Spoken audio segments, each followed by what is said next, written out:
এটি সেই জাহাজ যা ক্লাউড সিডিং এর মাধ্যমে ইউএই তে কৃত্রিম বৃষ্টি তৈরি করে। এর রেজিস্ট্রেশন নাম্বার হলো N6151A এবং এটি একটি আমেরিকান প্রাইভেট কোম্পানি জাহাজ। ফ্লাইট রেকর্ডার থেকে জানা যায় যে এই বিমানটি দুবাইতে বন্যার ঠিক একদিন আগে অর্থাৎ 15ই এপ্রিল 2024 বিকাল 4টায় আবুধাবির জায়েদ আন্তর্জাতিক বিমানবন্দর থেকে যাত্রা শুরু করেছিল। স্যাটেলাইট রেকর্ড স্টাডিতে জানা গেছে যে ঠিক এই সময়ই ইউএই এর ওপর প্রচুর মেঘ ছিল এবং সম্ভবত জাহাজের দায়িত্ব ছিল এই মেঘগুলো থেকে বৃষ্টি করানো। টেক অফের পর বিমানটি কোথায় গেল এবং কি করলো এই নিয়ে আমরা ভিডিওতে আগে বিস্তারিত তথ্য দিব, তাই আমাদের সাথে শেষ অবধি টিকে থাকুন। বন্ধুরা, আমরা জানি সাধারণত ইউএইর আবহাওয়া খুবই শুষ্ক এবং সেখানে বৃষ্টি খুবই কম হয়, কিন্তু এই বছর দুবাইতে কিছু ঘন্টার মধ্যে এত বৃষ্টি হয়ে গেছে যা পুরো বছরের বৃষ্টির থেকেও বেশি। দুবাইয়ের উন্নত প্রশাসনিক ব্যবস্থার কারণে একে মিনি ইউরোপও বলা হয়, কিন্তু এবার মিনি ইউরোপে লাখ লাখ যানবাহন, বাড়িঘর, দোকানপাট ও অফিস জলে তলিয়ে যায় এবং এই বন্যার জলকে বের করার দুবাই প্রশাসনের জন্য একটি বড় চ্যালেঞ্জ হয়ে ওঠে। এই বন্যা কি দুবাইতে ক্লাউড সিডিং এর ফল ছিল, নাকি তাদের ড্রেনেজ সিস্টেম ব্যর্থ হয়ে পড়েছিল, এবং যদি তা হ্যাঁ হয় তবে কিভাবে? 14ই এপ্রিল 2024-এ গালফ অফ ওমান থেকে বৃষ্টির একটি সিরিজ শক্তিশালী ঝড়ের সাথে ওমানে প্রবেশ করে এবং মুষলধারে বৃষ্টি প্রথমে ওমানে আঘাত হানে, রাস্তায় জল জমে যায় আর 20 জন লোক নিজের প্রাণ হারায়। বৃষ্টির এই সিরিজটি 16ই এপ্রিলের মধ্যে ইউএই তে প্রবেশ করে। প্রাথমিকভাবে এটি একটি স্বাভাবিক বৃষ্টি ভাবা হয়েছিল যা 20 মিলিমিটার পর্যন্ত ছিল, কিন্তু দেখতে দেখতে বৃষ্টি বাড়তে থাকে এবং মাত্র কয়েক ঘন্টার মধ্যে এটি 20 মিলিমিটার থেকে 142 মিলিমিটারে পৌঁছে যায়। মুষলধারে বৃষ্টিতে দুবাইয়ের রাস্তায় কয়েক ফুট গভীর জল জমে থাকায় এখানে যান চলাচল ব্যাহত হয়। লোকজন নিজের ঘরে বন্দী হয়ে যায় এবং কিছু এলাকায় তো ঘরের ভেতরেও কোমর অবধি জল জমে থাকে। এমনকি দুবাই আন্তর্জাতিক বিমানবন্দরে, যেখানে সাধারণত দিনে হাজার হাজার ফ্লাইট অবতরণ করত, সেখানে রানওয়েতে হাঁটু পর্যন্ত জল জমে যায়। সেদিন দুবাইতে একটি সাধারণ বৃষ্টি ধীরে ধীরে বিশ্বের সবচেয়ে উন্নত শহরকে সম্পূর্ণ স্তব্ধ করে দেয়।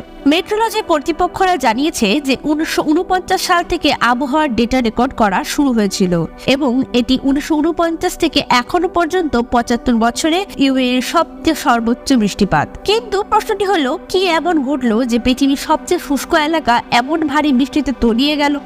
বৃষ্টির কারণে সৃষ্ট ধ্বংসযজ্ঞের পর সোশ্যাল মিডিয়ায় গুজব ছড়াতে শুরু করে যে এই বৃষ্টি দুবাইতে ক্লাউড সিডিং বা মেঘের বীজ রোপণের ফল। এই গুজব কি আসলে সত্যি? চলুন জেনে নেওয়া যাক। 1990 সালে দুবাইয়ের জলের ঘাটতি মোকাবিলায় ক্লাউড সিডিং প্রথম ব্যবহার করা হয়েছিল। ক্লাউড সিডিং এর মূল নিয়ম হলো যে যখনই আকাশে মেঘ দেখা যায় যেগুলি কেবল তৈরি হচ্ছে, তখন জাহাজের মাধ্যমে তাদের উপর কণা স্প্রে করা, যা বেশিরভাগই লবণ বা সিলভার আয়োডাইড হয়। যখন এই লবণ মেঘের মধ্যে উপস্থিত আর্দ্রতার সংস্পর্শে আসে, তখন বাষ্পগুলি প্রথমে বরফের স্ফটিকে রূপান্তরিত হয় এবং তারপরে ভারী হওয়ার কারণে তারা নিচে পড়তে থাকে এবং তাপমাত্রার পরিবর্তনের সাথে সাথে বৃষ্টি শুরু হয়। সংযুক্ত আরব আমিরাত ক্লাউড সিডিং না করলে স্বাভাবিকভাবেই এই মেঘগুলো অন্য কোথাও বৃষ্টি হয়ে পড়তো। কিন্তু সত্যি কি এটি মেঘের বীজ রোপণের ফল ছিল যে বৃষ্টি এবং বন্যা দুবাই এবং ওমানের সর্বনাশ করেছিল? বিজ্ঞানীদের মতে এত পরিমাণ বৃষ্টি ক্লাউড সিডিং নিয়ে করা সম্ভব না। আবহাওয়া বিশেষজ্ঞরা বলছেন যে ক্লাউড সিডিং অবশ্যই বৃষ্টিপাত ঘটায়, তবে এত বেশি বৃষ্টি নয় যে এটি বন্যা সৃষ্টি করে ফেলবে। তারা বলেছেন যে ক্লাউড সিডিং এর মাধ্যমে বৃষ্টির সৃষ্টি হয় না, বৃষ্টি আগে থেকেই বাতাসে উপস্থিত থাকে। ক্লাউড সিডিং তাদেরকে নিচে নিয়ে আসতে সাহায্য করে, তাই বন্যার জন্য ক্লাউড সিডিংকে দায়ী করা ঠিক নয়। লন্ডনের ইম্পেরিয়াল কলেজের বিখ্যাত জলবায়ু বিশেষজ্ঞ ফ্রেড রিকট বলেন, এই বৃষ্টি আসল কারণ হলো ক্লাইমেট চেঞ্জ। জলবায়ু পরিবর্তনের কারণে পুরো বিশ্বই ক্লাইমেট চেঞ্জে ভুগছে এবং এর সমাধান না হলে আগামী কয়েক বছরের মধ্যে আবহাওয়ার চরম পরিবর্তনের কারণে গোটা বিশ্বকে ক্ষতির মুখে পড়তে হতে পারে। বিজ্ঞানীদের মতে যে দেশে নিয়মিত বৃষ্টিপাত হয় সেখানে এমন বৃষ্টিপাত হলে হয়তো এতটা ক্ষয়ক্ষতি হতো না যতটা সংযুক্ত আরব আমিরাত ও ওমানে হয়েছে। এর কারণ হলো সংযুক্ত আরব আমিরাত এবং ওমানে সাধারণত খুব বেশি বৃষ্টিপাত হয় না, তাই এখানে উন্নত ড্রেনেজ ব্যবস্থা নেই এবং শহরটি বন্যার মতো পরিস্থিতি মোকাবেলার জন্য প্রস্তুত নয়। আমরা জানি দুবাই বালির উপর নির্মিত হয়েছিল। বালি সহজেই জল শুষে নেয়, তবে যদি এই বাড়িটিকে কংক্রিট দিয়ে ঢেকে রাখা হয় তবে এটি জল শোষণ করতে পারবে না। আর দুবাইয়ের ক্ষেত্রেও তেমনই কিছু হয়েছে।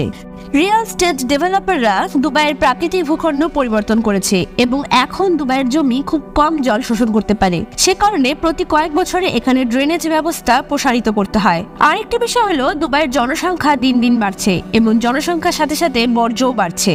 আমরা দুবাইয়ের রাস্তা আবর্জনা দেখতে পাই না, কিন্তু এই আবর্জনা কোথাও না কোথাও তো ফেলা হয়। দুবাইয়ের ড্রেনেজ ব্যবস্থা এত বড় নয় যে হঠাৎ করে 142 মিলিমিটার বৃষ্টির জল বের করতে পারবে। তাই যখন জল দাঁড়াতে শুরু করে তখন এটি তার সাথে আবর্জনা নিয়ে আসে এবং ড্রেনেজ সিস্টেমকে ব্লক করতে থাকে। এটি কিছুটা অদ্ভুত শোনালেও আপনারা জেনে অবাক হবেন, দুবাইয়ের অনেক এলাকায় এখন ড্রেনেজ লাইন দেওয়া হয়নি। এমনকি বিশ্বের সবচেয়ে লম্বা বিল্ডিং বুর্জ খালিফাতেও নয়।